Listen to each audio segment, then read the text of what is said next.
Habarini za saizi ndugu zangu, katika chaneli yetu ya Dr. Mama Kavumo.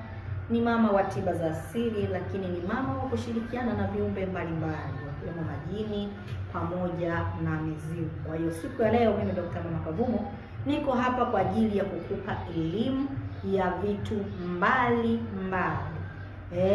Siku ya leo nataka nikupe elimu ya ndoto, kwa sababu watu wengi hupuuza au kudharau ndoto. Sasa leo nataka nikupe faida ya ndoto.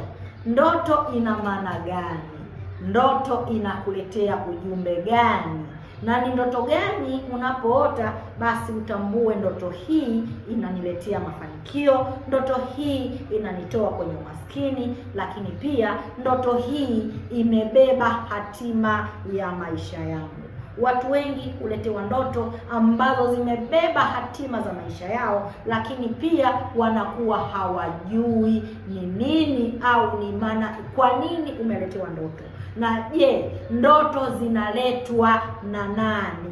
Basi leo kaa katika chaneli ya Dr. Mama Kavumo uweze kupata faida ya vitu vingi vinavyohusiana na viumbe vinavyoonekana au viumbe visivyoonekana. Na nini maana ya ndoto? Ndoto unapolala kisha ukaota, ndoto hiyo inakuwa imebeba ishara gani? Siku ya leo katika chaneli yetu ya Dr. Mama Kavumo, Mama Kavumo niko hapa kwa ajili ya kukupa elimu.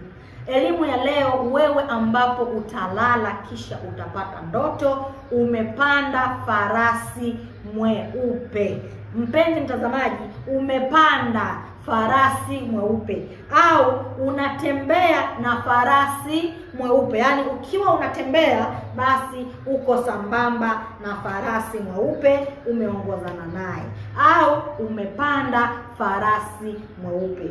Unapoota ndoto ya namna hiyo, basi tambua ndoto hiyo wewe imebeba mafanikio na pia imebeba baraka katika maisha yako, kwa sababu aina ya farasi mtambue ni wanyama ambao wamebarikiwa sana na aina ya wanyama ambao wamebeba utawala mkubwa. Kwa hiyo unapoota umepanda farasi mweupe, lakini farasi yule anatembea kwa madaha ukiwa juu yake, basi tambua wewe ni mtu ambaye umebeba mafanikio au umebeba utajiri mkubwa sana.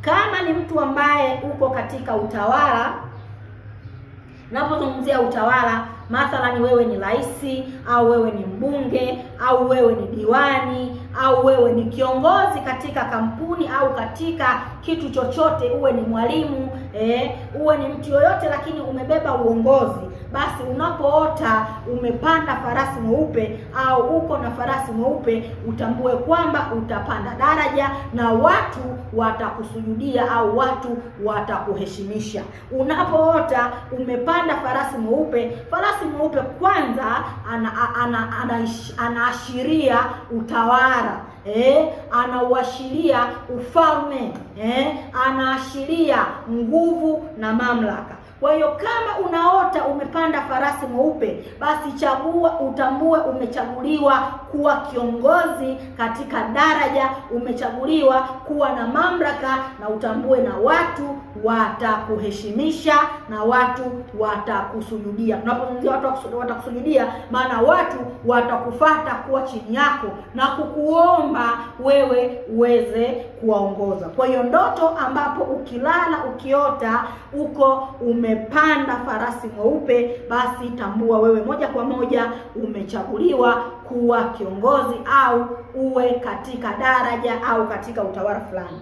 Lakini kama wewe umeota umepanda farasi mweupe, lakini ndoto hiyo unaota ukiwa unaumwa, mtu ni mgonjwa, anaweza akawa mtu ni mgonjwa sana, lakini akaota amepanda farasi mweupe. Sasa kama ukilala ukiota umepanda farasi mweupe, maana yake ni kwamba utainuka tena, maana yake kwamba utainuka tena. Yale maradhi yatakuondokea na utarudi katika hali yako ya kawaida, lakini ndani ya kurudi basi utasimama na nguvu kubwa zaidi. Kwa hiyo ndoto, kama wewe ni mgonjwa, upo kitandani, umelala na umeugua kwa muda mrefu, kila ukilala unaota umepanda farasi mweupe, basi moja kwa moja ni kweli unapita katika maumivu au unapita katika mitihani, lakini tambua bado una nguvu ya mamlaka na ufalme, na ndio maana unaonyeshwa kwamba ndani ya maumivu, ndani ya maradhi na matatizo unayopitia,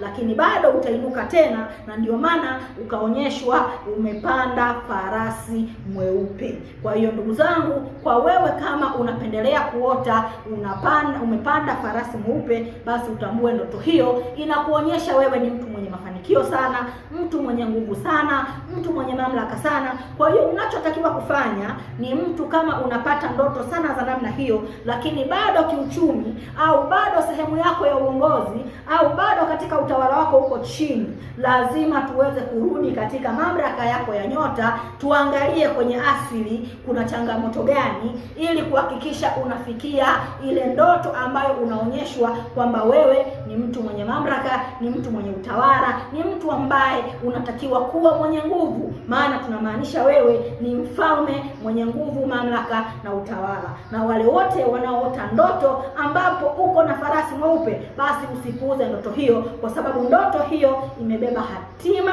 pamoja na mafanikio yako. Naitwa Dr. Mama Kavumo, ni mama wa tiba za asili. Usiache kulike, usiache kusubscribe, usiache kulike kuendelea kupata elimu zaidi katika channel yetu ya Dr. Mama Kavumo. Karibuni, asanteni sana.